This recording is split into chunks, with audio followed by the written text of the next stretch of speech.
All right, welcome back to episode 3 of the Darkest Theory podcast.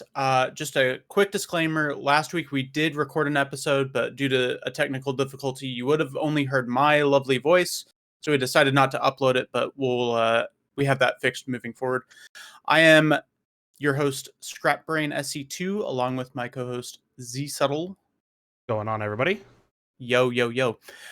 All right, so we're going to just very, very, very briefly go over a couple changes from last week's episode, but we're not going to spend a whole lot of time on it because we've got a lot to talk about from this PTB. So just to start off with very, very briefly, Skull Merchant got a power rework, more mobile as far as like planting her powers down, more interaction, can transition out of a Gen Defense 3 Gen style camping strategy into a more chase focused, where you're gaining haste bonuses for survivors being in your range or having the claw traps. Any brief thoughts about that, Subtle? Yeah, I mean, it's definitely a nice change.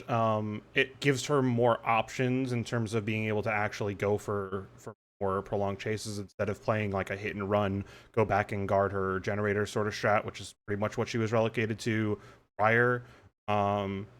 But her not being able to like immediately redeploy drones, having the number of drones tied to the number of claw traps being capped at 4 combined between the two is really nice. So it feels like you have a little bit more control of Survivor as well, but obviously getting the claw trap has the downside of giving her haste while it's attached to you. So there's like rewards for both sides now, which feels a little bit better. For sure.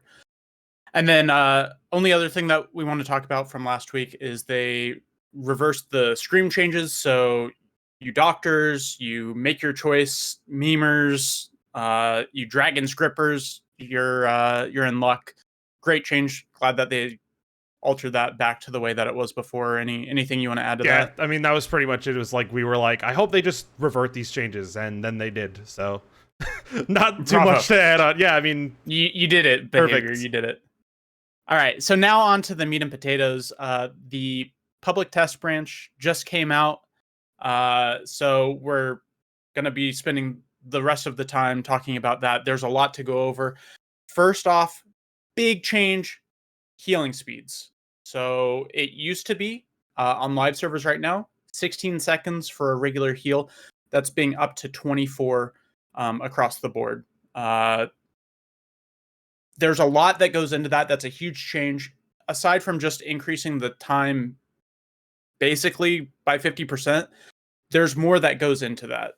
Effects like Sloppy Butcher, any kind of perks or add-ons that affect healing speeds in either direction are more impactful. So, we've been seeing a lot more Sloppy and Calorophobia. You've been running Subtle Autodidact. We've talked about inner healing. So go ahead and talk a little bit about that with your experience playing on the PTB earlier today. Sure. I mean, Autodidact, I tried messing around with some other healing speed builds. Autodidact, like, by far and away, felt like it negated the change the most. You get the stacks way easier because the default heal time is longer, so more opportunities for skill checks, and obviously every killer pretty much was running Sloppy Butcher, Calorophobia, mangled add-ons if they were an M2 killer, to try to just amplify that delay even further to even a longer heal, essentially. So even more opportunities were there for Autodidact. And then on top of that, like, you're just getting to 5 stacks, and then you're still gaining the 50% of the heal. So like the difference was really noticeable going from playing with an Autodidact build to not. I was even trying some of the time with Solidarity. So like they can just immediately pivot. Even with Sloppy, it like kind of holds onto your heal because you're steadily gaining heals over that time. And if you hit the skill check right at the end that finishes the heal, they're immediately transitioning to healing you after as well. So like you're not really losing much of that Solidarity gain either. Anything that just gives you that, like, those chunks and those like blocks of healing just feel like really impactful. I was trying to think of like other perks with like reactive healing and stuff, but I feel like with Sloppy, with the hemorrhage and now not having access to this, we'll get into some of the ways to self-heal, obviously with like Circle of Healing, losing that ability, there feels like less consistency on being able to actually capitalize on that because it's just always regressing. So when I wasn't running autodidact, it feels really bad. Honestly, I didn't think it would feel as bad as it did. When I was just theorizing, like, you increase the amount of heal time, and 8 seconds in a vacuum doesn't seem like that much, but it just was magnified. And anytime that you were slugged, the fact that Mangled applies to you on the ground, there was a match where I was slugged against a Wraith running Sloppy and Chlorophobia. I get to the maximum recovery on the ground before I need a teammate to come pick me up. It was pretty close to a full 5 seconds to heal that little smidge of progress while on the ground, which is 5%. Yeah, which is insane. It's just crazy. And that's the other part too, is like I heard other people were dealing with killers running knockout, which obviously even further delays how quickly you can be picked up off of the ground. And it's not just the injured to healthy being up to 24 seconds, it's being on the ground also. And when you're on the ground, you recover at about half the speed that you normally would. Like if a teammate was healing you, you recover faster than if you're just holding M1 or just holding the recover button. So it's like 45 seconds basically to get to that full recover while you're on the ground. So slugging becomes amplified. Like there's a lot that gets impacted by just like one number being changed. It impacts a lot. So there's definitely a lot to unpack. There's probably a lot of other stuff that hasn't been fully flushed out in terms of like what's affected by this change. But yeah, if you want to kind of jump in and give your own thoughts as well. Yeah, I think that any kind of perk that on a survivor side, something like an autodidact or maybe a little more consistently inner healing, especially with the nerf to Circle of Healing, you're less likely on average to really gain a lot of benefit, as much benefit as you used to from boons. So that frees up the totems to be able to, uh, break them for your inner healing. Something like Renewal, when the Skull Merchant chapter came out, I was playing around with Renewal and Blood Rush, and that passively healing you is now going to be more beneficial because anything that allows you to passively gain health back without, while you can use your time to run or do gens or something else where you're not adding those extra 8 seconds to actively healing, that then gets magnified even more by things like the Chlorophobia, by the Sloppy, by Gift of Pain, any of these other things is of real benefit. You're absolutely right that there's so much that takes into account, or so much that gets changed by just that 8-second number.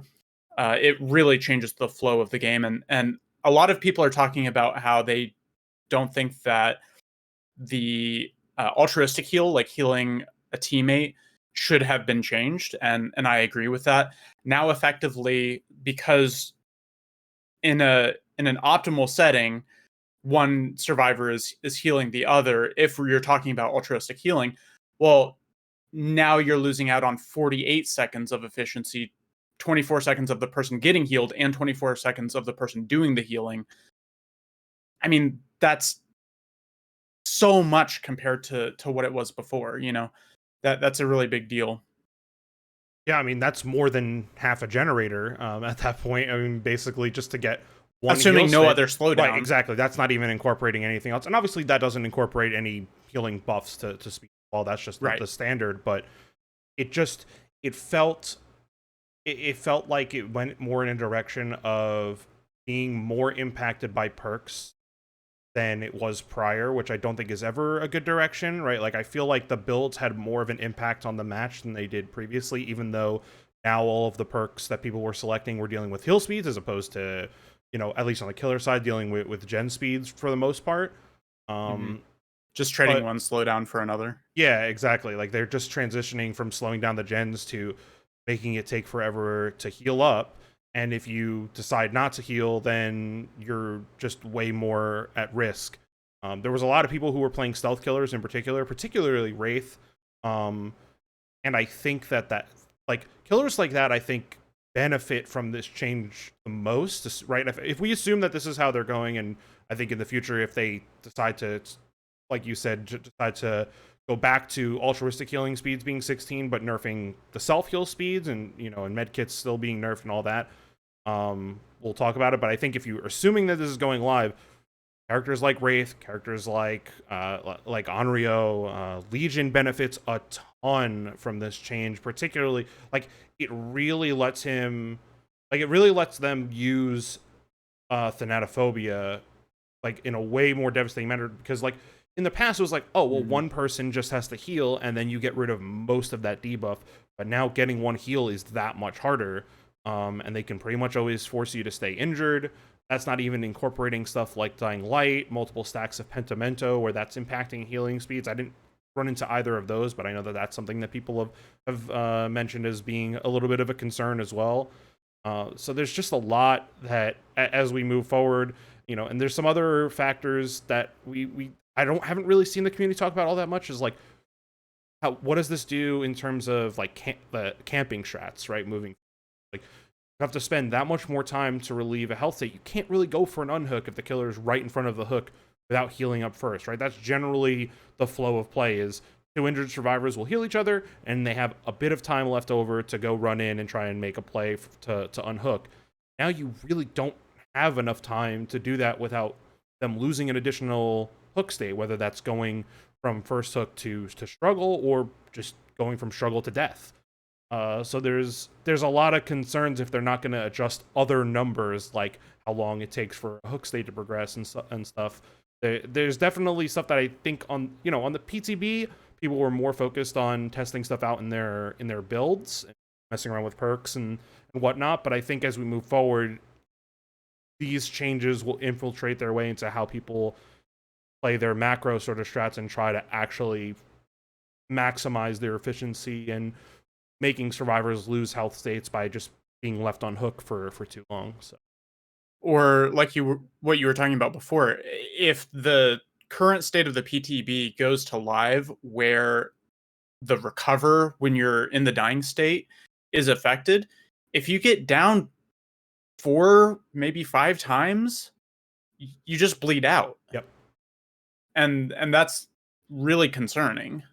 Yeah, I was honestly thinking about it a little bit more. It's like, does that mean, I was like, okay, well, does that mean you have to run Unbreakable more if people start going for slug strats with like knockout, right, to try to slow down self-recover speeds? That would help. It does exponential become like the new featured boon instead of Circle of Healing, as a way to try to counter that by letting people pick themselves up and recover faster? Maybe. There's definitely like lots of counter metas that could develop, depending. It really just depends, I think, on how killers kind of like how the killer player base, generally speaking, decides to play around these changes to heal speeds. And then I think the flow, I think, will be see how killers react and try to capitalize on these changes, and then survivors will kind of be left to figure out some sort of builds that generally counter how the average killer might be playing a match. But it's going to take some time to develop. Yeah, I will say, like, I'm concerned with this change on the survivor side. I think that this could prove to be problematic, especially with some of the other changes that we've seen, like with medkits and with some of the perks. But I will say that a heal slowdown is more dynamic than a gen slowdown meta, because it involves some manner of chase. So I do like that in a way, but I don't think that this is the best path to arrive to that same destination. Yeah, I think they could still go in a similar direction, but just tone down some of the numbers. Like they could, instead of jumping, if they still want to increase the base heal speed, they could try a smaller increment of going from 16 to 20 while keeping those medkit nerfs in place. There's other things that they could do. They could try to tone down the percentages on like Mangled, on Colorophobia, on things like that, so that way they don't amplify the increased heal speeds by too much and maybe keep them more in line with what they did prior, where they're still slowing them down, but not so much. So I know I saw like when you're stacking a lot of the slowdown, self care by itself is several minutes to do a self care, like 4, 5, 6 minutes, depending on what you stack, which is just like, it's just crazy. I know that like the meme among the community is like self care is not that good. Yes, it gives you the ability to heal yourself, but the speed efficiency and all that is way too low for you to actually. You're better off finding a different healing option or just simply finding a teammate healing at base speed. But this seems like way too far in the direction of like self-care doesn't even have any spot in anyone's build at that point. Like it's not like, it's just really, really terrible. Borderline on, not even borderline, just straight up unusable. So like either they would have to like rebuff self-care, or they would have to just, I think, tone down everything around it, all these changes, and try to put it in a more palatable sort of area. Well, and as you know, enfranchised players, we know that self-care is not good. It hasn't been good for a very long time. But so many players are not enfranchised like we are. They're new and they run self-care and they don't even think about whether it's good or not. They're just like, "Oh, I can heal myself." And this is going to be such a feel bad to those new players. Like it we talked a couple weeks ago in the first episode about the casual player experience and how they so few players that play the game actually realize when changes happen. Imagine loading into a game, it's the first time you've played in a few months, and your, 40-second heal turns into 6 minutes. Right. Yeah, I mean, and even like some more niche builds, right? Like self care on its own doesn't really have any spot in any sort of like meta or experienced survivor's hands. But like you could use self care with botany, stack it even further with desperate measures, and try to just like create a self-sufficient way to heal without needing resources like totems for inner healing, not needing medkits, those kind of things. And they would give you an acceptable amount of time, like an acceptable way to heal yourself in a reasonable amount of time by stacking those things. You'd have to devote a whole build to it. Now, even if you devote a whole build to it, when you're dealing with stuff like colorophobia and sloppy, there isn't even room for that sort of build to try to counteract that. So I don't know what they like for the casual player. You're just relying exclusively on team heals, which are getting nerfed as well. They're nerfing medkits, so you don't have any sort of self, and that's good. I think nerfing medkits is good, but but you also just leave the casual solo queue or maybe duo queue player to people just hop on, have a couple 100 hours, if that. They're just going to be left in a spot where the game probably feels very unplayable a vast majority of the time, and they're just not going to want to play because it's going to feel that bad. And that's, regardless of balance, I just think that's a bad way to try to build the game. And I will say, we were talking about, just now you're saying with self-care and botany and desperate measures and devoting a whole build to that. And when we talk about it from the killer's perspective, we've been talking about sloppy and colorophobia and blah blah blah blah blah. And that's true, and that is how you make the self-care last for 6 minutes. But you don't have to, like, the optimal play style, if you're wanting to play well, isn't to do that whole thing. You run sloppy and that's it. Right. Maybe an add-on. And your heals are still going to take like 40 seconds or something like that. Yeah, I mean, even with just mangled, I know that it's easily over 30, so it's well over 30. Yeah, so. and that's a very substantial time. And if you're able to interrupt them by, I was saying that this is introducing a more chase centric slowdown meta. So now you're being more active on the map in general. You're interrupting those heals, which is regressing the heal timer, which makes it take even longer after that fact. So from the killer's perspective, we can talk about these meme builds on the killer side, but that's not really even all that strong. You just run sloppy and an add-on and some chase perks, and you're golden. Yeah, I mean, I think what will probably emerge is people just running Sloppy Butcher if you're an M1 killer, or Gift of Pain if you're an M2 reliant killer. If especially if you don't have an add-on that could also apply it. A lot of those M2 killers have some sort of mangled add-on. I know that Huntress and Nurse at least have those, and probably some others that I'm not thinking of. But there's plenty of ways to just throw Mangled on a Survivor, and it's not.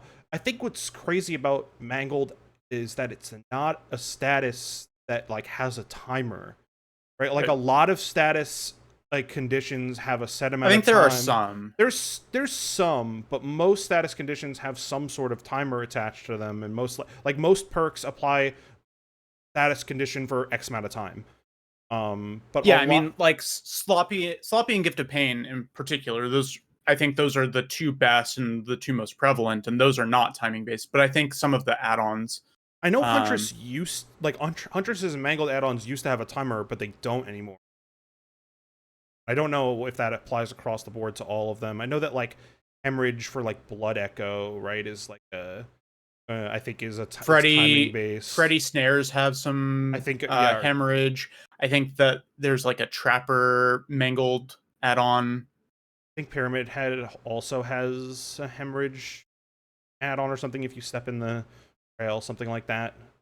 Yeah, I think I'm not sure what all they are and which ones have time periods for them or not. But I mean, definitely the two most prevalent ones, Sloppy Butcher and Gift of Pain, aren't timing based, to your point. Yeah, so you like can't even use something like Vigil to try to like counteract those threats of like that's like if they changed how Mangled works fundamentally to be on a timer, and you could try to use Vigil to get that timer out of the way more quickly. It's like, oh, well, when I take a hit, I have X amount of time where I shouldn't heal because it's not worth it, because the slowdown is too great. But if I can survive long enough, prioritize objective, and just evading the killer, then there's going to be a time and place where it is worth to heal, and I don't have that slowdown anymore. And it would also force killers to apply more consistent pressure rather than like, well, I got the hit, and now I don't have to worry about that survivor for a while, because if they show up, I just get the down now. So,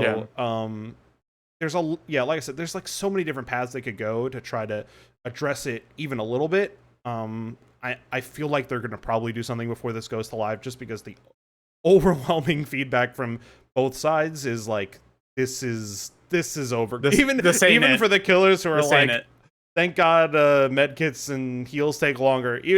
Even they are just like, this is a little ridiculous. A bit much. Too much.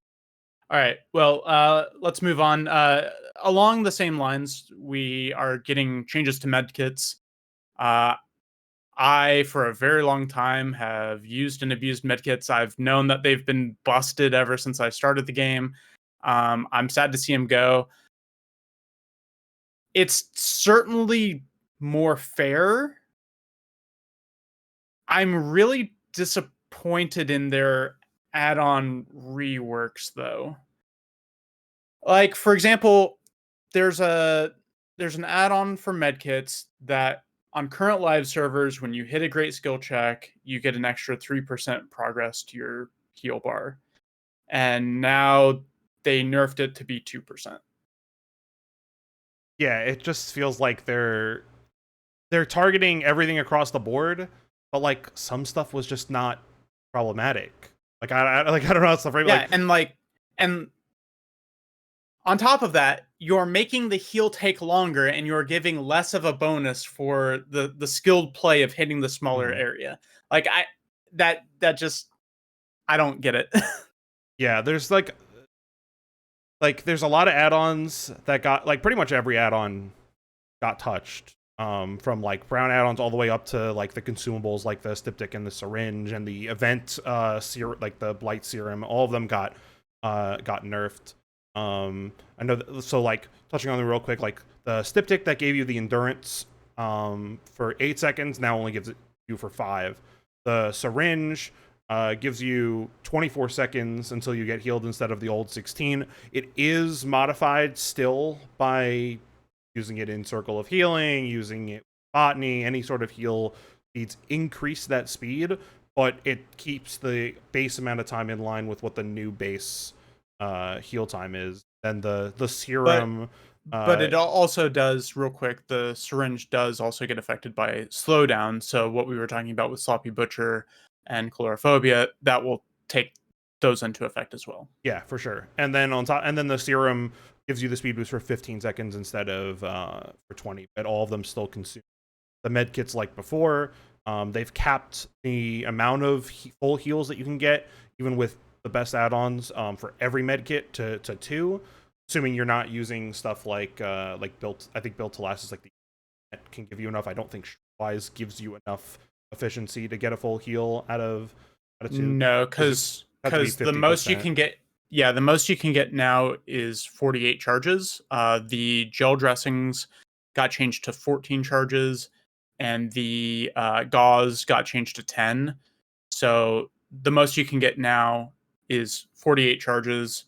And with the change to healing being 24, then an extra 50%, or sorry, 25% off from Streetwise would make it 20. Yeah. So you would have 2 full heals plus 8 additional charges. Yeah, so still not enough to do 3 full heals, which is good, right? Like, that was the issue with medkits, is that it lets you heal yourself. So, like, even if you're healing yourself at the base heal speed, you're cutting the efficiency, like, the time efficiency in half. You're making it twice as efficient to heal because you're not relying on 2 survivors to do that heal action. And then on top of that, you can do it multiple times, and there's add-ons, and they would get affected by perks and all that kind of stuff. So those were like the big reasons why medkits were too strong, but like they don't even feel that nerfed compared to just the base nerf. Like the disparity between the two still feels pretty vast. Like you could still get 2 full heals out of medkits, which oftentimes is enough to carry you through most matches. So I wish that they would just put medkits in a corner by themselves, of like, you're affected the same way that self-care gives a debuff to self-healing, where if you use a medkit on yourself, the self-heal efficiency or heal speed is 50%, and then you revert the base heal speeds back. Like, that's another way that you could keep nerfing medkits. And honestly, that would nerf medkits further, because if you made the heal speed half, take 32 seconds with old 16 base speed. So the disparity would be instead of 24. Right, instead of 24. So it's like you would nerf medkits further than they are on the PTB, but also make the team heal speeds not as bad. So it's like the medkits would basically just be a way for, say you're in a completely desperate situation where everyone's either slugged or on a hook, and you have to find a way to heal yourself. Medkits could let you do that, but it would take a while. So it feels like that could be a better solution, but where they go. Yeah, I'm, similar to the healing changes that we were talking about, I'm concerned about just this kind of macro approach that they're taking with nerfing healing and healing speeds. It feels like, as a killer player, like when I played demo in particular, I don't have any kind of healing slowdown. My lethality comes with save the best for last. And I know on Huntress you've been messing around with sloppy hatchets, mangled and hemorrhage. So there are different approaches that you can take, but I personally, I don't know what your experience is. You play more killer than I do. I haven't had too much problem with medkits in my games. I am guessing that some of that has to do with the lethality perk of save the best for last. It also seems like killers have a lot of tools against healing, or specifically medkits already. We see Franklin's all the time. It has additional uses against flashlights mostly. People run it all the time. And then you still have the sloppy, you still have the gift of pain, you still have the chlorophobia if you want to go for the full meme build. I'm concerned about them dumping all of this nerfing into heal speeds and medkits at the same time with the amount of tools that killers have, you know.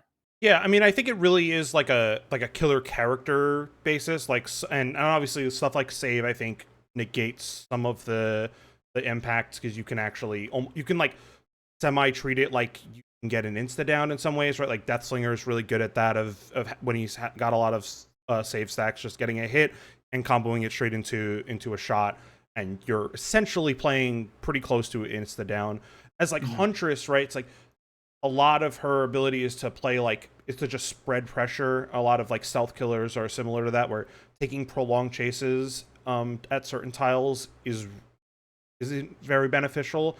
So, and with Huntress, like, I'm getting a lot of long range hits, so sometimes they're way too far away for me to realistically to pressure them. I don't know. I've seen some of your shots. Sometimes it depends, obviously, but like you're not as in control of that situation, and like that's fair. Sure, it's like. And you know, the stronger killers like Nurse and Blight and Spirit and stuff, the ones that can get hits kind of at will, like, they don't really care about heals. They don't need to run like heal slowdown, because they're fine with you spending, even if it's just the 16 seconds healing up, because they can probably hit you faster than that once they get into chase, especially the good ones. So they're not really impacted. The heal speeds are like mainly buff a lot of those M1 killers that have to hold W and have to really just get next to you before they can do damage. And like I said, a lot of the M1 stealth killers that rely on catching you out of position, this definitely benefits them, I think, the most. But I still feel like it's not like this doesn't help Nurse and Blight and Spirit further. So like those games just become more oppressive rather than benefiting the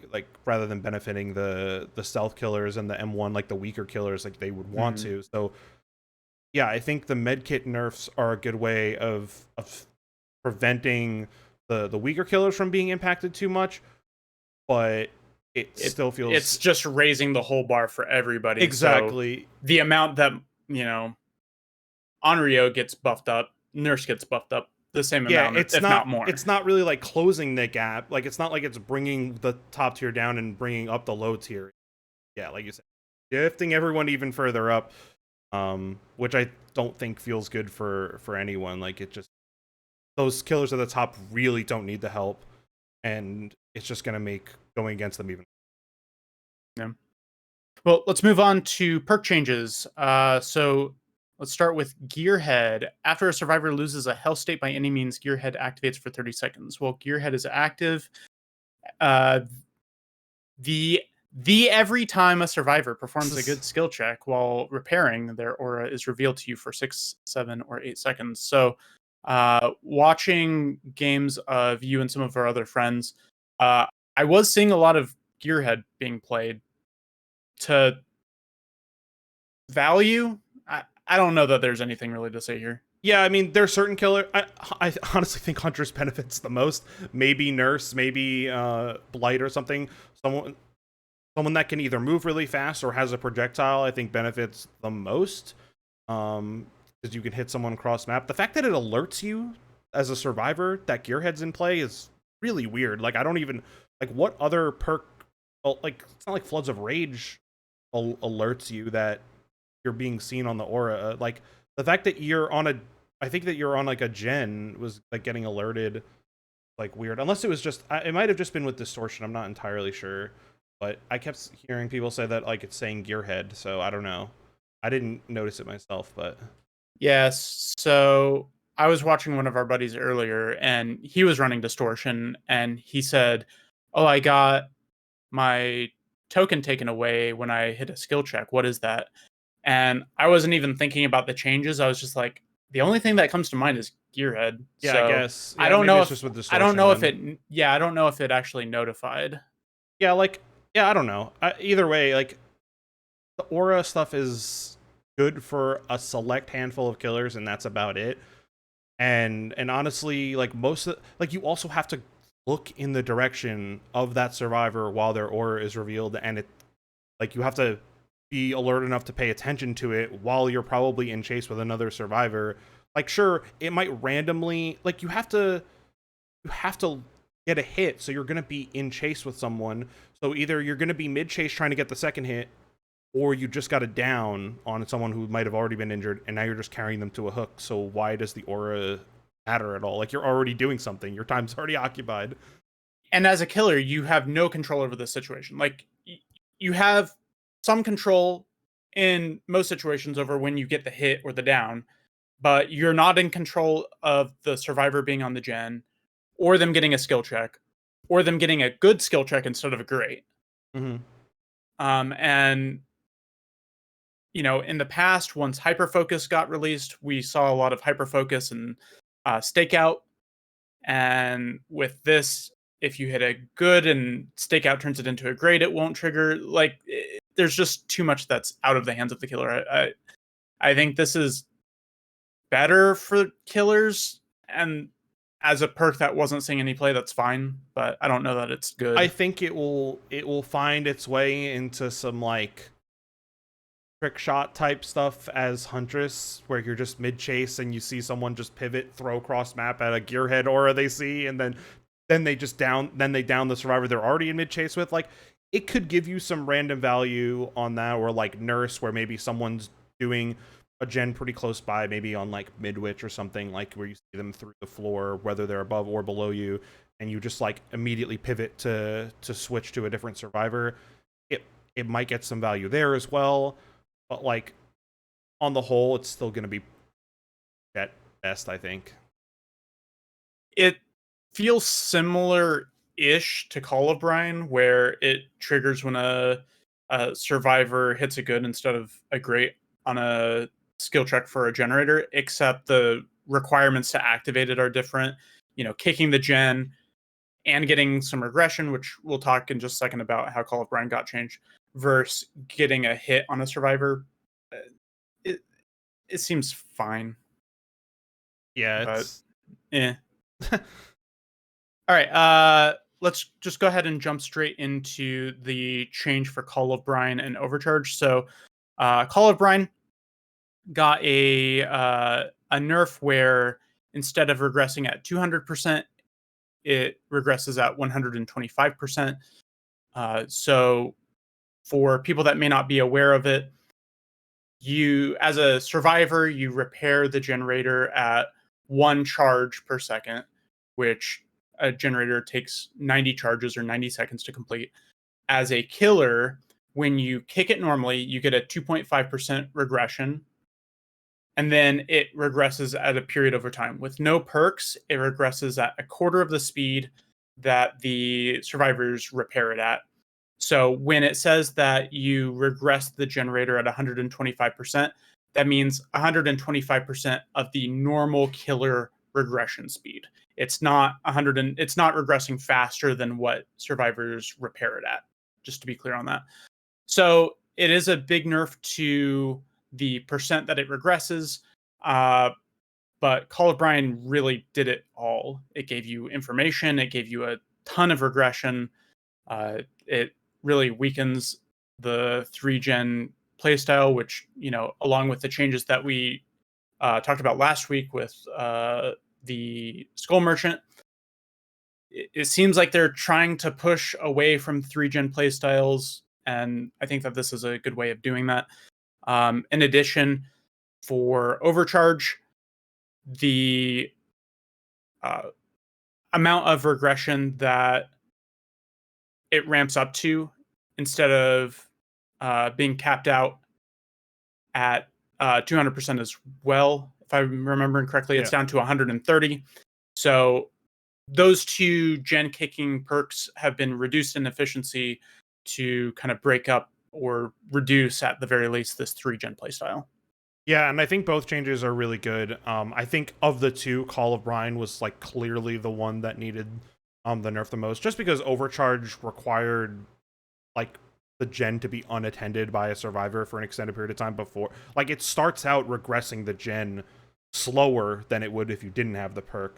So it takes a little bit before you get any actual value from it, aside from the survivor coming in and potentially missing the skill check. But But the Call of Brine things, like even when it first came out, it was, back at that point, Ruin at that point was also regressing gens at the 200% speed, and was like, oh, this is Ruin, except you have to kick it.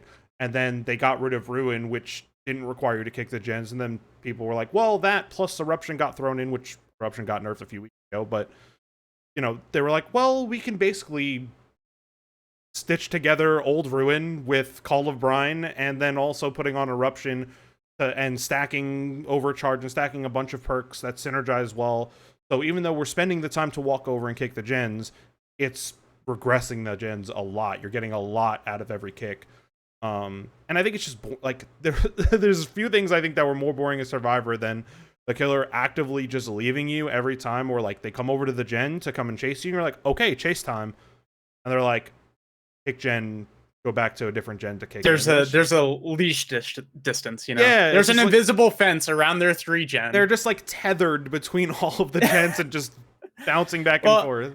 And it was particularly frustrating when they would play in that play style with 5 gens to go, which is what we were seeing all the time.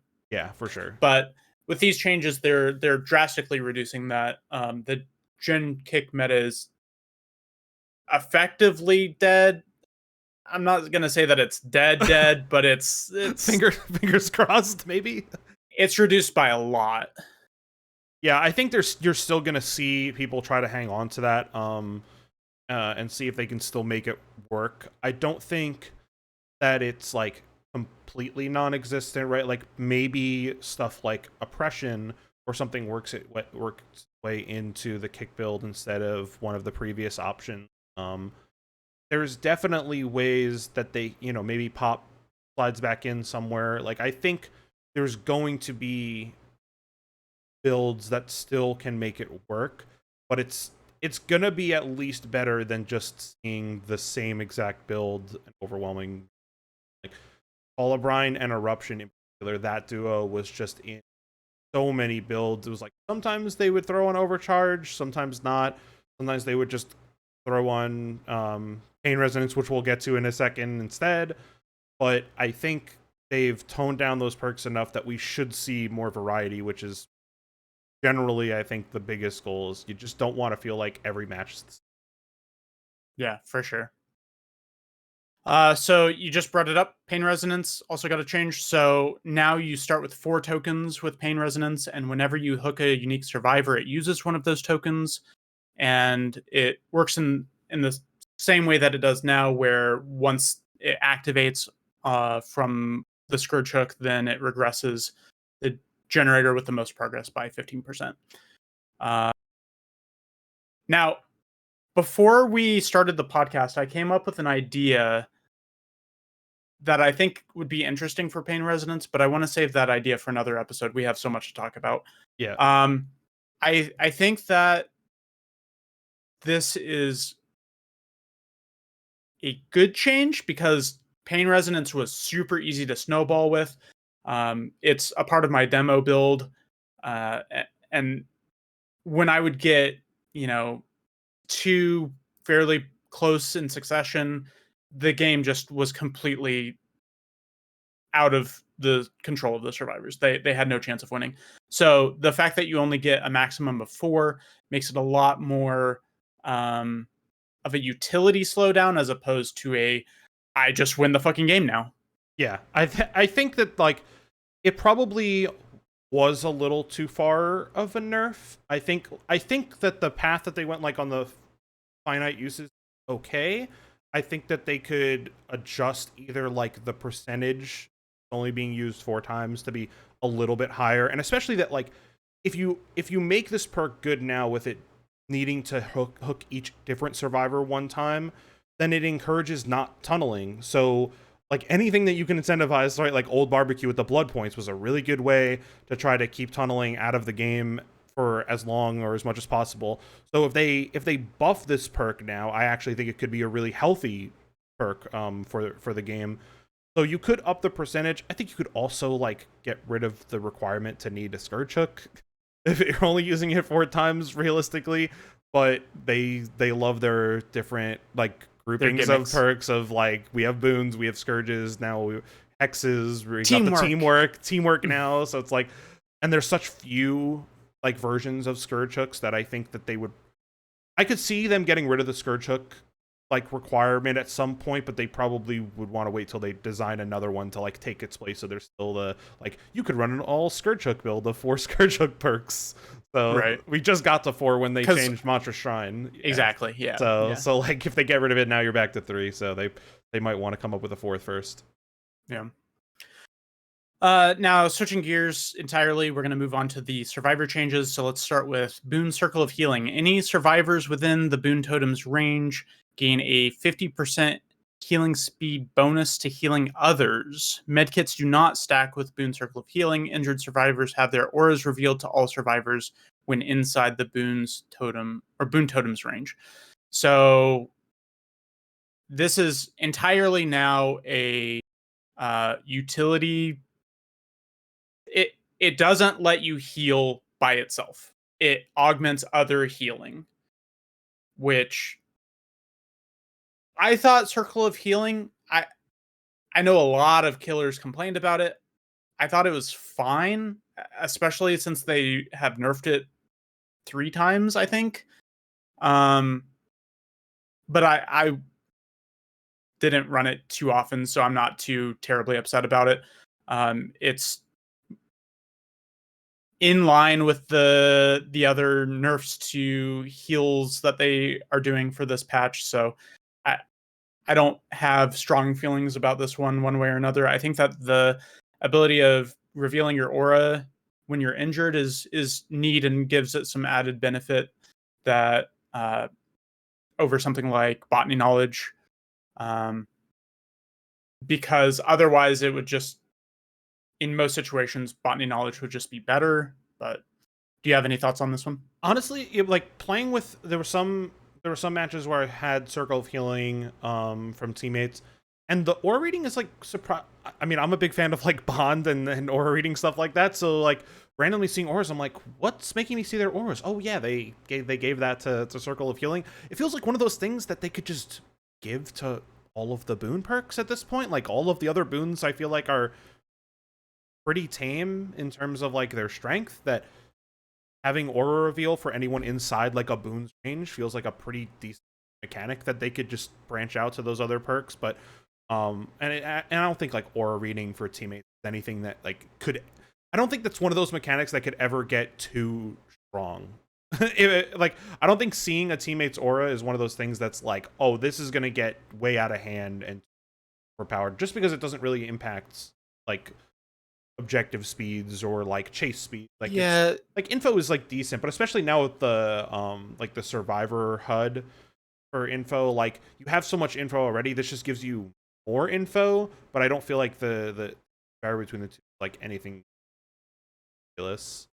So my initial reaction to the idea of adding aura reading to any boon is not about the auras making it like overpowered or anything like that, but does it push out, does it make something like Bond or Empathy or, you know, Empathic Connection or Aftercare or one of these things, does it make those perks useless? And I don't think it makes them useless or pointless, but it certainly makes them less important than they are right now. Yeah, probably. I mean, there still is stuff that like you could pair with like open-handed, right? Not that that's run like super often, but like there are ways to extend the range, like Bond being tied to you rather than having to be in a specific area is like not terrible. But what if open-handed increases the range of the boons? that would be something. I mean, we're at a point with I think the boons that like I don't think any of them are that strong that it like I don't think any of them been a Shadow Step stand since it came out. Yeah, I mean I think it's okay. I don't think it's like ridiculous, but no, it's busted. But like I don't know. Anyway, but like Circle feels very underwhelming at this point now. I mean the aura stuff is nice, but like they probably, since only impacting team heals, they probably have to up the percent like by a smidge, 65% instead of at 50. They don't want to go all the way to like the old 75, and I don't think they'll ever go to 100. I think that doubling anything is a little much, but they could certainly bump it a little bit at this point since it doesn't impact self heals, and the effect on efficiency is pretty negligible, but make it feel a little bit more useful. Yeah. If they decide to keep the heal changes the way that they are, I think that having a circle range where you get the aura and it brings the heal down to it would be down back to 16 seconds for altruistic heals. I think that's pretty good utility. Uh, but as I've said multiple times, I don't think that the path that they're going is the right one as far as the like altruistic heal speeds and stuff like that. And that's far from a hot take. I've heard that from a lot of people. The other survivor change is the one that killers have been asking for a very long time. Is Dead Hard actually dead now? So Dead Hard works the same way that it does on live servers right now, except that it only activates after you unhook a survivor safely. Or you are unhooked yourself. Dead Hard activates after you have unhooked a survivor safely or unhooked yourself. So Deliverance or the regular attempts on your first hook. And then you can press E to gain your endurance for half a second. So, how big is this unhook requirement?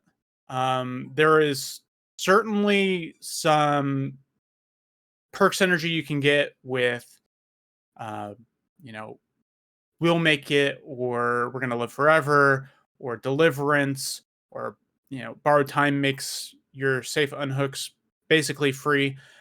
But in order to get to that point, you won't have Dead Hard available to you beforehand. So, what are your thoughts on this Dead Hard change? Yeah, I mean, I feel like it's going to create like a scarcity of how many uses is possible. Like, even if a full team is running it, right? You have 4 Dead Hards. It's kind of like with Deliverance, except at least like Dead Hard doesn't take away the ability to gain another Dead Hard, whereas Deliverance, unhooking yourself prevents another unhook to fuel a Deliverance. Dead Hard doesn't quite like counter itself in that way. But it's still going to be like by the time you get to the 6th, 7th, 8th potential Dead Hard of the match, right? It's probably the game is probably about over at that point, so it's not going to benefit you all that much. There is going to be 3, maybe 4 Dead Hards at max, I think, in a match that would have any consequence, like that would affect the outcome. And on top of that, like, you also don't it's like inner healing, right, where you get the unhook, it lights up, or I assume it lights up and now it's active and now you have the ability to access that perk. But once you've accessed it, it goes dim again, and you have to get another unhook, or like an inner healing skill, you got to break another totem. You can't stack tokens or uses. So if 2 people are hooked in basement and you run in and unhook both of them, get only 1 Dead Hard out of that. So there's going to be situations where even though you have Dead Hard charged, you still got to go and get one of those unhooks, which basically gets rid of a way to charge a Dead Hard for the match. So, well, and since the unhook has to be safe, you unhook the first person from the basement. You don't get that right away. It takes 8 seconds, I think, for it to be considered a safe unhook. It's something around that. I think so. So you don't get it right away to ensure that you get the unhook on the second survivor. So it's pretty, like, that requirement is pretty big. Yeah, I feel like it's one of those things where you might like I don't think you're certainly not gonna see 4 Dead Hards match. I don't even think that's a question. I think you might, in groups that have 4-mans where everyone's kind of discussing what they're running ahead of time to give their teammates a heads up, you might have 1, maybe 2 people decide to run it. But it's still not going to be something that can, you use your dead hard, break chase, get your exhaustion back, and then use it again. Like, the killer actively has to be winning chases and getting hooks, and the match has to the match has to go badly It's for progressing. the match has to be going badly for the survivors to gain access to it, which I think is always like a very precarious situation on how good a perk can be. Like, because by the time you get access to this perk, it might already be too late for it to have any sort of impact. So it's definitely a riskier perk to decide to equip, because like, say like an Unbreakable, right? Like a perk that could be really, really useful, but you probably aren't going to have it impact, certainly not every match. So I think it moves closer to that sort of territory of perk where it's like, there's going to be matches where you get value, but it's going to be a dead perk slot a fair amount of the time, I think. Yeah, one thing that I'm curious about if this is intentional or not, but when they first announced this change last week, they said that the perk deactivates once you use the endurance status, once you actually tank the hit. And then on these patch notes, it just says once you use it, it deactivates until you get another safe unhook. So I don't know if they keep these changes, which version they'll keep as far as live servers go, but that is a big difference between the two. Yeah, having using Dead Hard at all versus using a successful Dead Hard, as anyone who's run Dead Hard knows, like, there's a big difference. There's plenty of times you press the button and either you get latencied where you're starting the animation and you get hit before the endurance comes out, or they just wait it out and hit you after. So yeah, that'll be interesting to see which they end up rolling with. I didn't actually use it on the PTB yet, so I'm not sure which direction they went ultimately, but we'll see. Yeah, I mean, I personally don't run Dead Hard all that frequently, because it's not balanced landing. So Yeah. yeah, that doesn't affect me that much. Yeah, That's it.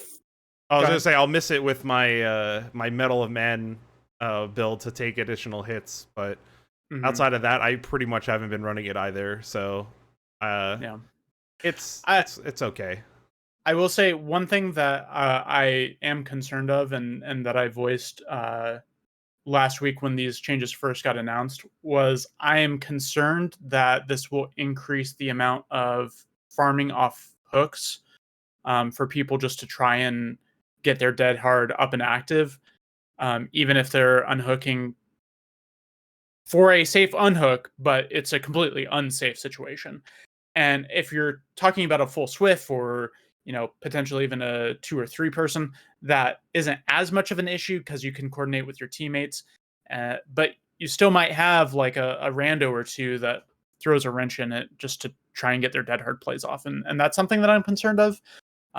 You don't see that as much with Deliverance just because Deliverance doesn't get run as often as Dead Hard. Um, so that is something that I am moderately concerned about. Yeah, I mean, I can weigh in a little bit just because I'm an old DVD head, which is like, I remember when safe unhooks were first put in the game, because that was what was happening. Was back in the day, people wanted their pips, they wanted to hit rank 1, they wanted their points. So if you unhooked someone, that was an unhook. There was no such thing as an unsafe unhook versus a safe unhook. And so people just start farming, and they didn't have to run BT. You could literally, someone could run in, unhook you, the killer just waits, smacks you back down, puts you back on the hook, the survivor just stands, the killer lets you get farmed, hits you, puts you back on the hook.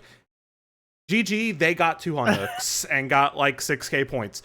That was the state of the game. For anyone who was playing back then several years ago, that was very much how the game worked. Skill And diff.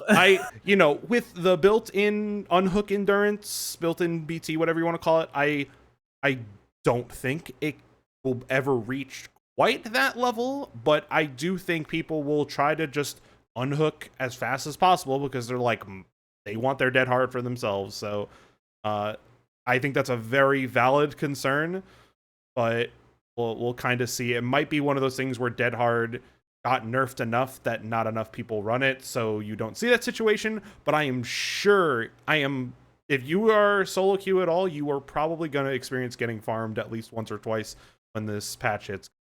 We're going to want their dead hard.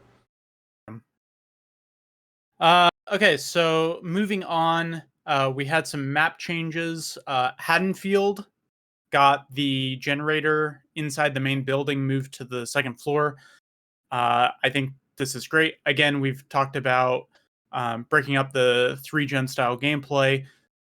There have been multiple content creators recently putting out videos talking about Haddonfield specifically and the 3-gen on the front porch, inside main, and over at the hedges to the right side of main building, and how if the killer wants to play for the 3-gen strategy, they just camp those 3 generators because they can see them the entire time and get to them within like 5 seconds, and it's very difficult to do anything about it. And moving that gen from the inside first floor up to the second floor makes you have to go up and around and really go out of the way for every killer except for like nurse and demo. Basically, it makes it a lot harder for all of the other killers on the roster. Yeah, I mean, I think that it's certainly a good change. I think there's probably more maps that could use that kind of change. I know that the 2 gens in the main hall of RPD is like a perfect example of like those gens are too close together. They don't spawn now every time, but a pretty vast majority. So like, I think stuff like that is definitely good. Want to have the killer need to be aggressive, try to take some change. And I think that it could lead to beneficial changes to Haddonfield as a whole, right? Like there's some buildings across the street from that main building that have double windows and stuff at them that are pretty difficult to do anything about, especially if you're an M1 killer. So if that map becomes too difficult for killers to be able to kill survivors because they have to now take chases, they can't just sit at those 3 gens, then maybe behavior has to react and make those adequate changes to the looping structures. Or like right and now, closing off some of those windows. Exactly, but like right now, you know, with the way that the gens are situated, the killers can pretty much ignore that those buildings exist a lot of the time if they want to. Yeah. Yeah, I like this change. And just to be clear, you know, I think that getting rid of this 3-gen playstyle is beneficial from both perspectives. You know, as a survivor, you feel like you have more agency over your gameplay. You can actually do the objectives to leave. And as a killer, you get more dynamic gameplay. Like when you've put in as many thousands of hours of as we have, chase is what is fun about the game. Mm-hmm. and getting that dynamic chase gameplay is, at least for me, what makes the game fun from a killer's perspective. Yeah, I mean, chasing stationary objects as killer is not very interactive. So I'd much rather it be the survivors that they have to put their focus into. Also, Blood Lodge got a change, so it reduced the number of tiles that spawn on the map, and it moved the main building closer to the center. Any thoughts on that one? I honestly didn't get a chance to play on that map yet. I did play. I know you'll probably get to it on Gas Heaven as well, where they changed that. It seemed on the one match that I had on Gas Heaven where they did something similar, where the building is kind of shifted closer to the center, where there used to be that like potential dead zone on your way to Shack, and now there's just less room there. There's maybe a tile, but now kind of like an area behind that, which is, I assume, kind of what Blood Lodge is where there's some tiles. They also talked about, like, on Autohaven in general, putting those like edge tiles, which feels much better with like having less dead zones and having like the loops are not crazy. It kind of reminds me of like on the area of crows behind the building, behind main building. Now they have that filler palette. You get the sea walls or the they have that like one sea walls.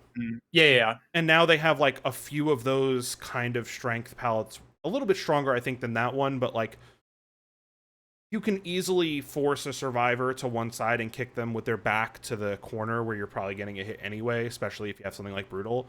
But it feels like you can at least stall now at the edge of the map a little bit rather than there being dead zones and the changes felt pretty good, I think, for both sides. Like the long car walls being changed on on Gas Heaven, and they put some of those broken up cars on the other Autohaven maps, which I don't even think was in the notes. Like those structures are now, like, I saw it on Wrecker's Yard, I saw it obviously on Gas Heaven, but I think those are the only two Autohaven ones I tried out. But they incorporated those a little bit into some of the other maps, which is fine. I think that reworking some tiles here and there keeps the game fresh, and they're not like god windows or god structures by any means. So they're reasonable to take some adjusting to get used to. But the only concern that I have, speaking to Gas Heaven, the only concern that I have is when moving that main building closer to the center where that dead zone could have been,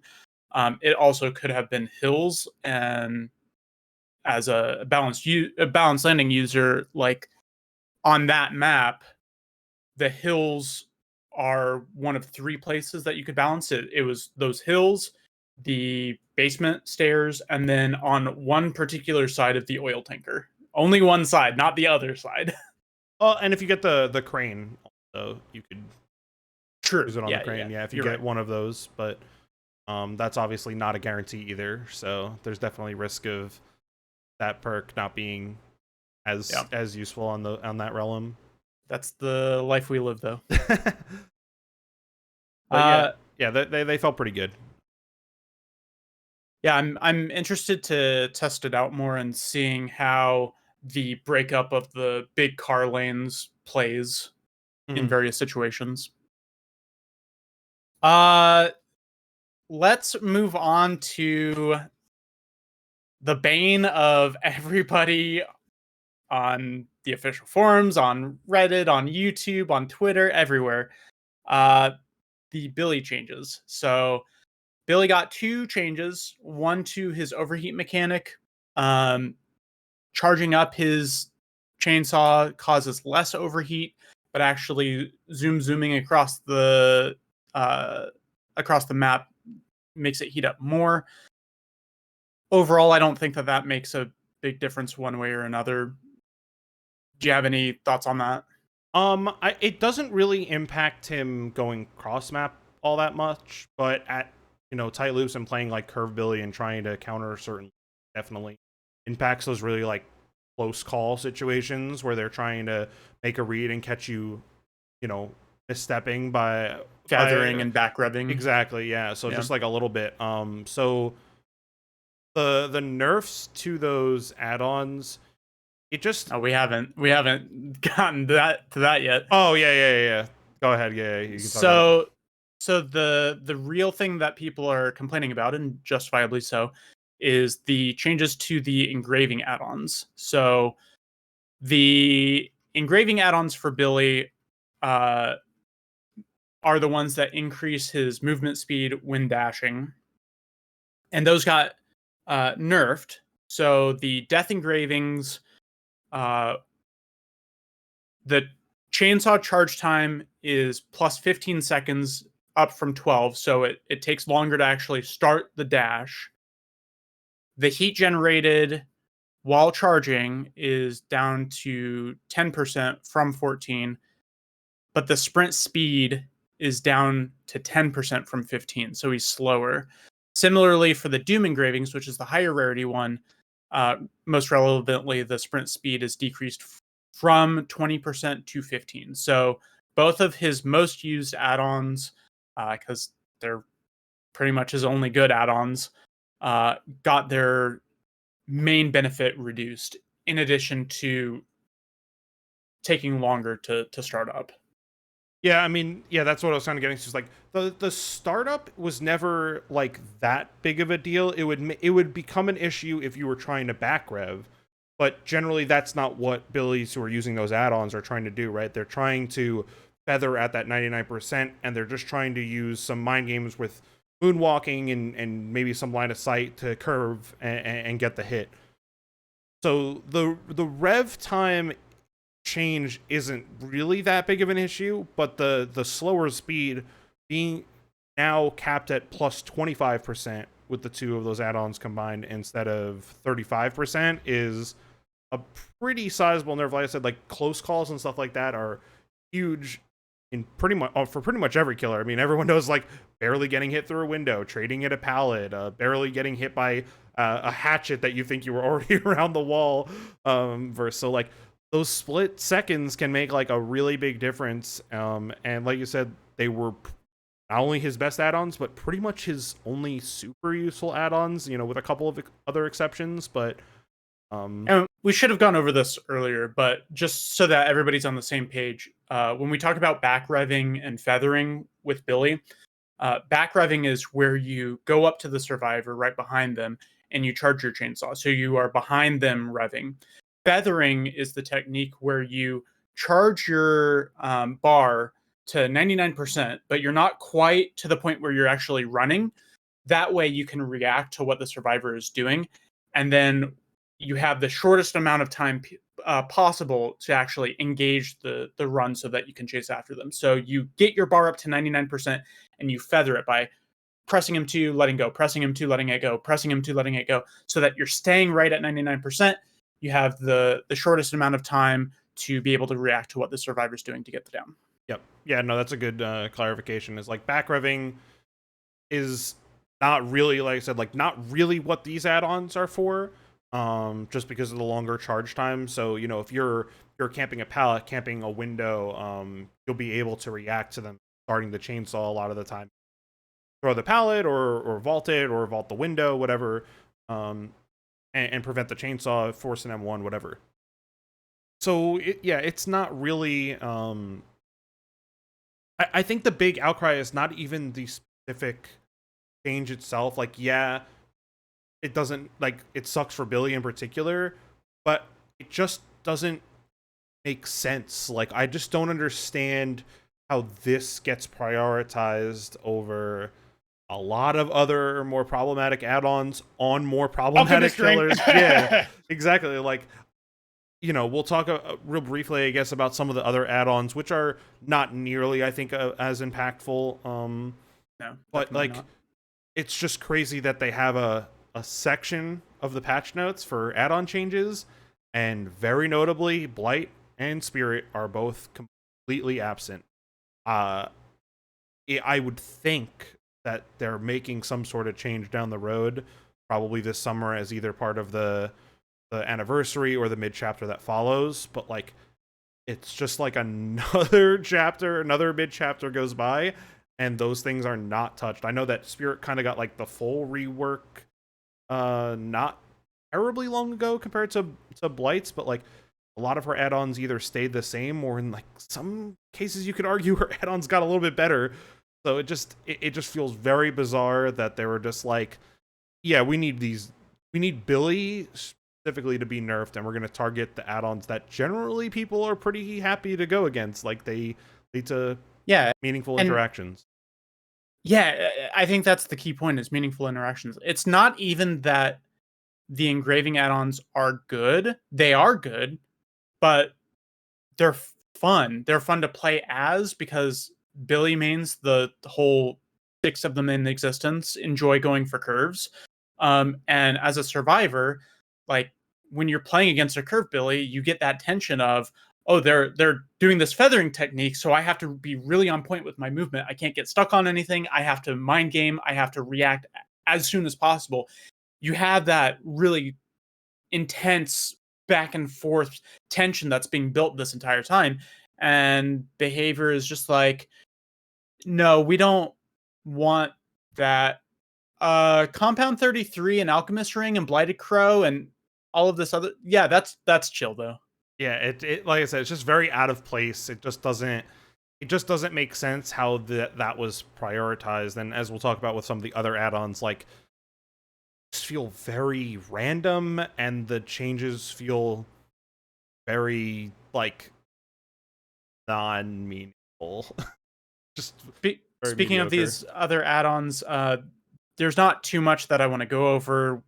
This has already been a long episode, and we still have more to talk about, so we're going to kind of speed run through these. Pig, John's medical file, got a speed increase. Oni, a couple of his add-ons that are inconsequential, got very, very, very minor buffs. Freddy got a couple buffs to blindness add-ons, also not that big of a deal. Pinky Finger on the clown got a minor nerf. Like, Pinky Finger is still insane, but it did get a nerf. And the Executioner Pyramid Head got a buff on one of his non-range add-ons, so it also doesn't matter. Any thoughts on any of those? I don't think any of them are super relevant.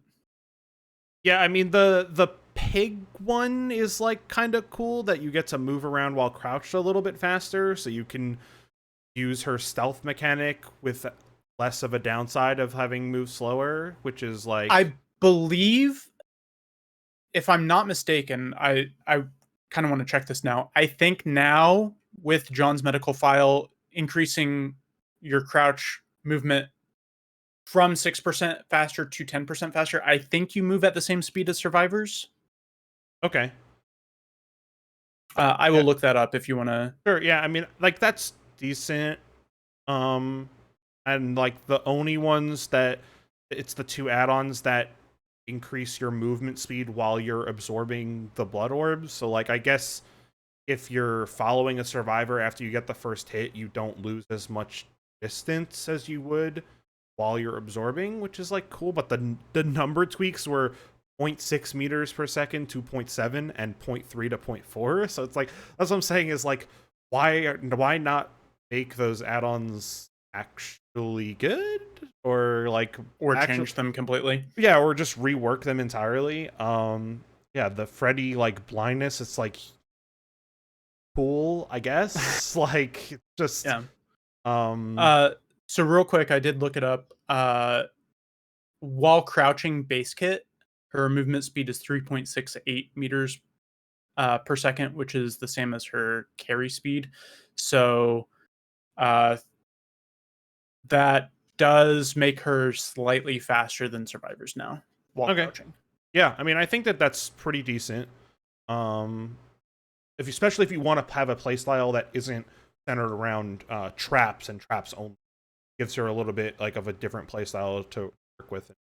Yeah, one of the builds that I picked up from you that I really like on Pig is running Monitor and Abuse and Whispers, so that Whispers will go off before your terror radius alerts the survivors, and then you can crouch while you approach, and your terror radius will fade faster than your speed to approach the survivor, so they never will actually hear your terror radius.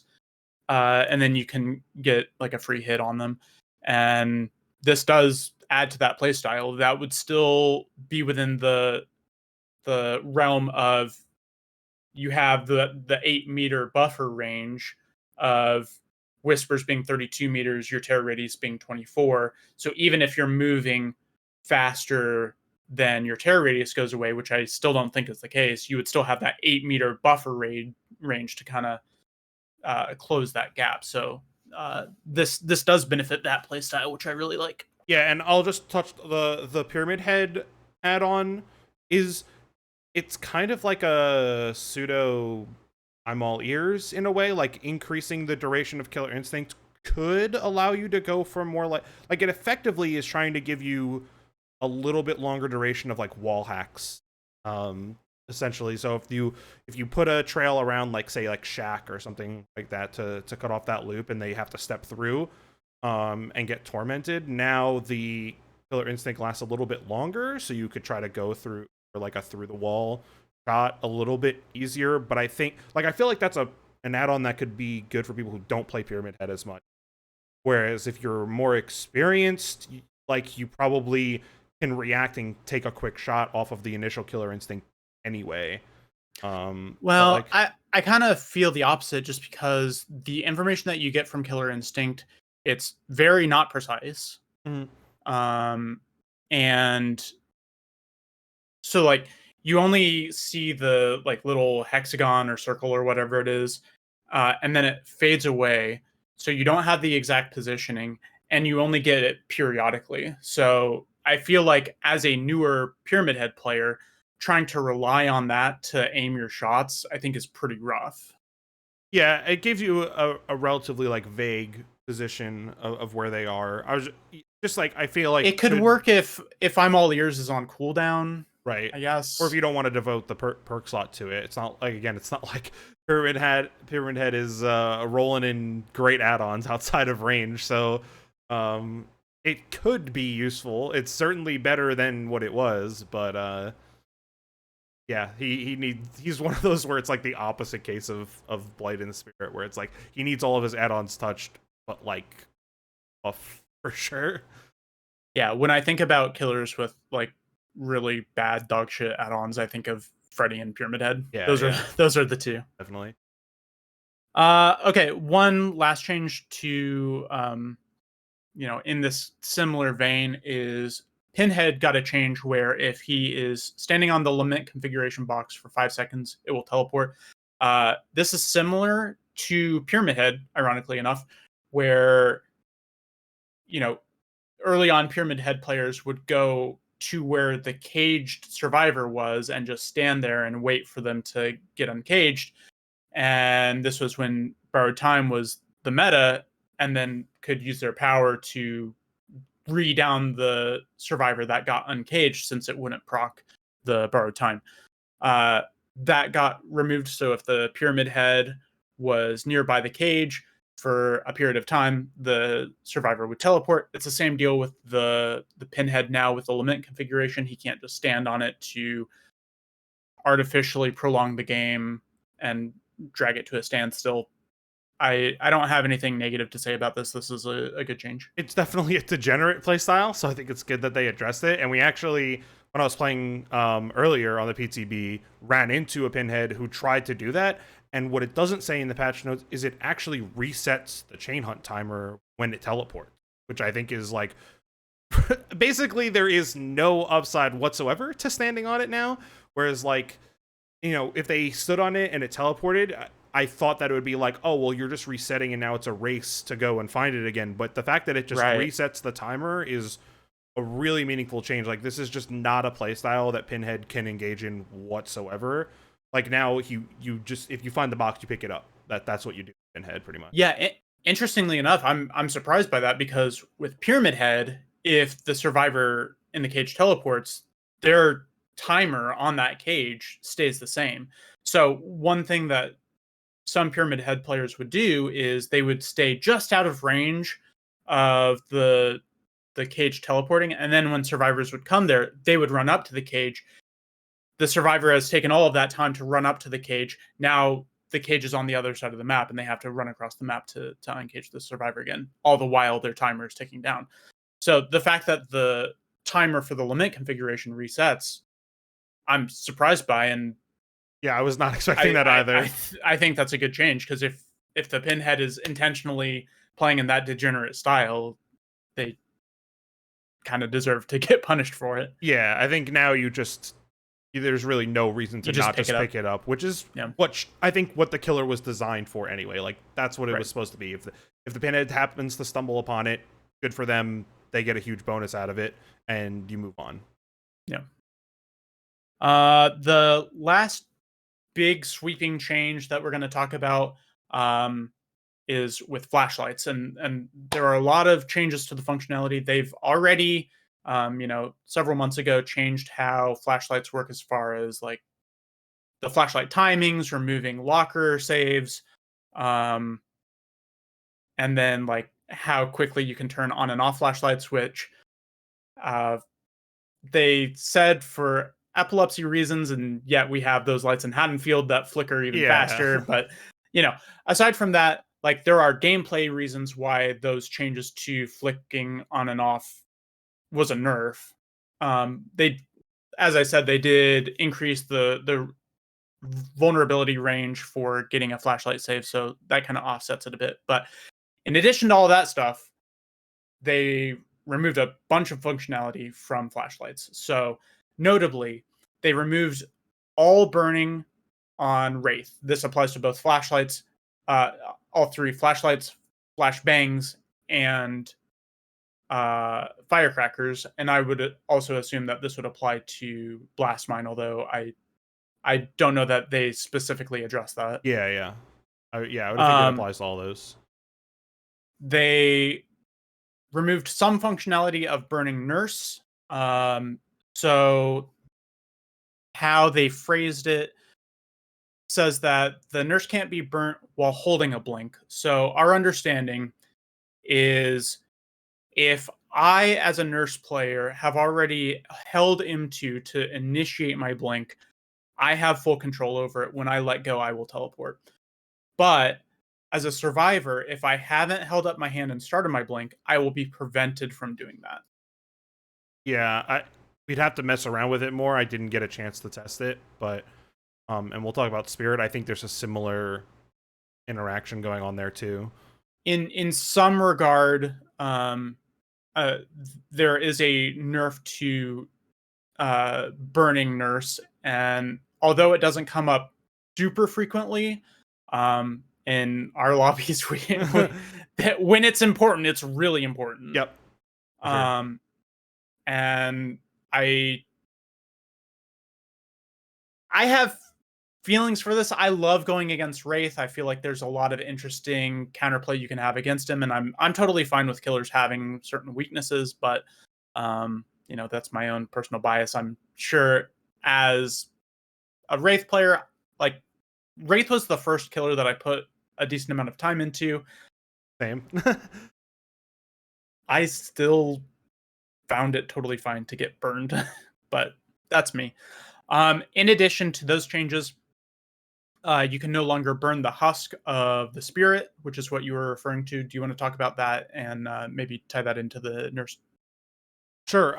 So you can't get rid of the husk, which actually some people don't know this, that the husk where the spirit initially sets up her phase actually has collision and body blocks the survivor. So you can set it up like at one point of a loop or like one side of a pallet, and the survivor can't get through to it. So now you don't have the counterplay of kind of just like burning it away. I think that it doesn't really address it, but I think you can still prevent her from going into phase, right? If she's even partially blinded by a flashlight, she can't initiate the phase. And I would assume that this also lets you knock her out of phase. Like if you were to blind the spirit while she's in her phase, like you're blinding the invisible part, not the husk. I assume she's still getting kicked out of her phase, but they don't address that specifically. I'm not entirely sure that that's the case. It's kind of like with like Legion still Exactly. Yeah. Legion still gets knocked out of his frenzy or their frenzy if you blind them. Yeah. But That's what I was going to bring up. yeah, I'm not. We'd have to test. I just haven't had a chance to test on the PTB whether there's a lot of weird flashlight interactions, and they don't specify on a few of them how they got affected or didn't get affected. Yeah, just a little, behind the veil. At the time we were recording this, the PTB came out hours ago. Yeah. So we're a little flying in the dark because the patch notes are not the best. Yep. They don't go over every situation. Quick burning through a few other ones. Ironic choice of word. So with the artist, you can't get rid of crows from burning them. You used to be able to, if the artist set down a crow, or if a survivor has crows on them, you could flashlight that crow that's placed or the ones that are on the survivor to get rid of them. You could and still can get into a locker to get rid of the crows in advance. I am fine with killers having these kind of counterplays. I liked the ability of being able to get rid of a crow for a teammate as they're looping by shining a flashlight on it. Now I would have to run into it and get swarmed myself, which is still some counterplay, but I think it's less interesting. And then a really big one that I'm not in favor of, is the changes to how Hag's traps interact with flashlights. You can no longer point your flashlight at a Hag trap to break it. You would have to crouch over it and stand there for a period of time to get rid of it. What are your thoughts on this? It definitely buffs Hag in multiple ways, right? Like not having the weakness to flashlights while also effectively freeing up a slot perk-wise to not have to like strongly consider running something like Franklin's to knock away flashlights. Like those two combined are really beneficial. I haven't seen quite how long it takes to get rid of the traps, like the wipe away animation. I assume it's relatively close to what Trapper's default stuff is in terms of disarming, which means 2 or 3 seconds of holding the button. But you also have to crouch up to it at a pretty decent range versus Trapper where you can sprint up to it without just stepping in it. So it definitely takes a decent time commitment just to get rid of a trap.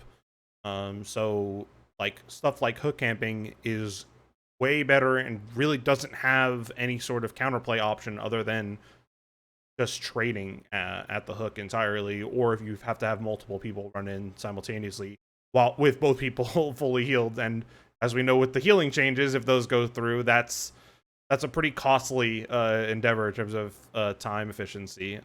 So Urban evasion meta? Yeah, could be in terms of countering Hag. It's specifically. Yeah, it's that I think without a doubt in terms of balance, Hag benefits the most, and then Wraith.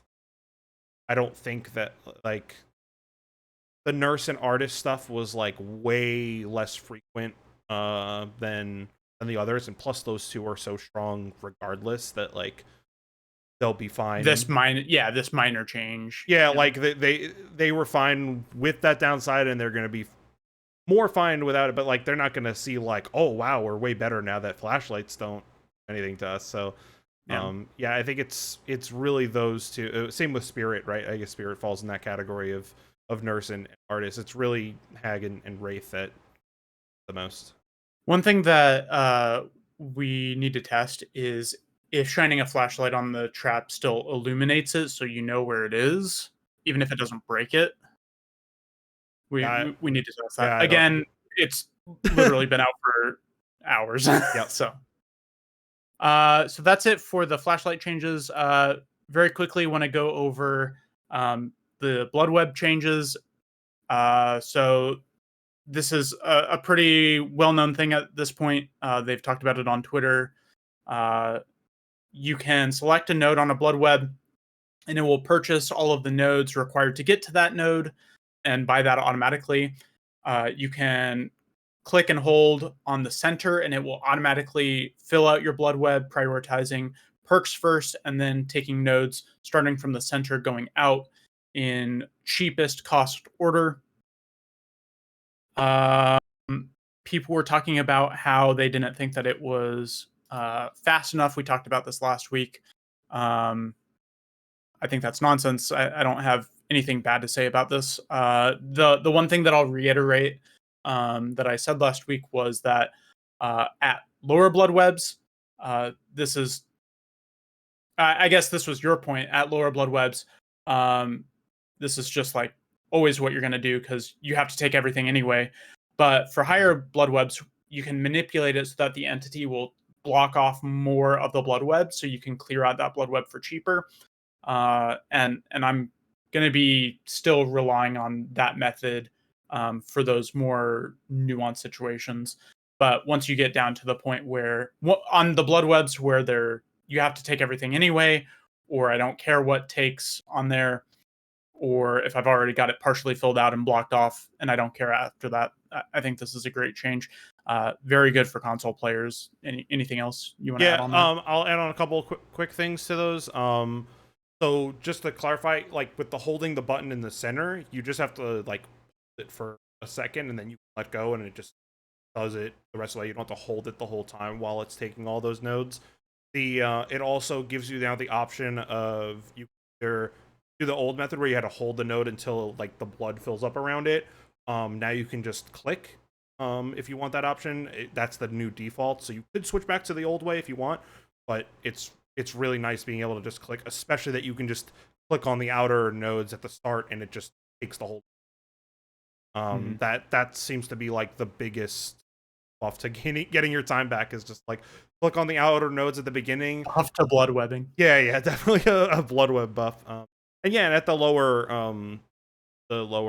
blood webs, you press the button real quick, or just press the outsides. Probably pressing like 2 or 3 nodes at top. So you're done with it. So it's something that's been wanted since they did the prestige change basically last summer. So well overdue. The only other thing that I'll add on is I noticed a bug that I hope they address, which is that press the auto blood web in the center, and there's ever a point where their auto blood web system and the entity go for the same node at the same time, it stops blood,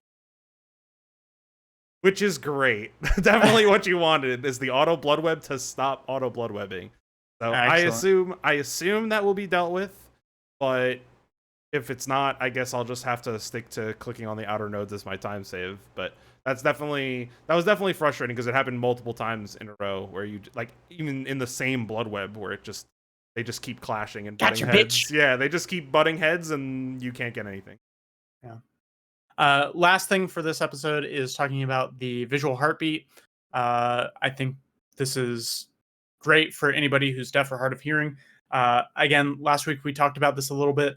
I think that this is also good outside of accessibility issues because sometimes inadvertently behavior fucks up their audio, and terror radiuses are way quieter than they're supposed to be. So I'm probably going to have this feature enabled by default, just for that reason. Sometimes I have my volume too low, or people in comms are yelling and stuff like that, and being able to have another way of getting the same information is going to be helpful. Yeah, it's definitely, I mean, any accessibility change like this is great. I hope they continue to do more, and I hope that they listen to more stuff from the community and act on it a little bit quicker. They basically just kind of grab this from what mobile has mechanic, because a lot of people play on mobile, I think, with no audio turned on, so they kind of have to use that. And obviously the audio system, don't have headphones in, not the best on those devices. But yeah, I mean, it probably will be something that I at least mess around with and see how it feels, and especially if audio ever gets all messed up, that I'll definitely have it on. But it's great to at least have the option, and I hope that it works well. I know that that's kind of what they were trying to use Spine Chill for. I don't know if this some sort of rework to Spine Chill is coming, or they're Put just it back. Yeah, maybe. But yeah, it's a great change, and I'm curious to see how it interacts with like fake terror radius stuff with like Doctor. I assume that's still I'm assuming that the visual heartbeat goes off when you hear the fake terror radius, I would assume. But yeah, it's a great change, and I'm glad that they're putting that option. Yeah, like you said, any change for accessibility, I think is great. Not a hot take at all. A very requested feature, so it's great that they're finally implementing that. And with that, we have come to the end of the list. This has been a very long episode, but there was so much to talk about. Third episode in a row where we've had so many updates to talk about. I'm looking forward to being able to explore some other show styles next week. We've got some fun ideas planned on things that we're going to talk about.